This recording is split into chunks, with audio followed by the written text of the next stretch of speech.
نون، قلم کی اور جو کچھ لکھنے والے لکھتے ہیں اس کی قسم کہ اے پیغمبر صلی اللہ علیہ وآلہ وسلم، تم اپنے پروردگار کے فضل سے دیوانے نہیں ہو، اور بے شک تمہارے لیے بے انتہا اجر ہے، اور یقیناً تم اخلاق کے اعلی مرتبے پر ہو۔ سو ان قریب تم بھی دیکھ لو گے اور یہ کافر بھی دیکھ لیں گے کہ تم میں سے کون دیوانہ ہے۔ تحقیق تمہارا پروردگار اس کو بھی خوب جانتا ہے جو اس کے رستے سے بھٹک گیا، اور ان کو بھی خوب جانتا ہے جو سیدھے رستے پر چل رہے ہیں۔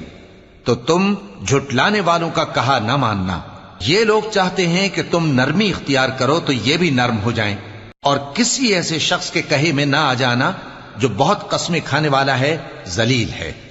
شرارت سے اشارے کرنے والا، لگائی بجھائی کرنے والا، مال دینے میں بڑا بخیل، حد سے بڑھا ہوا بدکار، سخت خو اور اس کے علاوہ بدذات ہے۔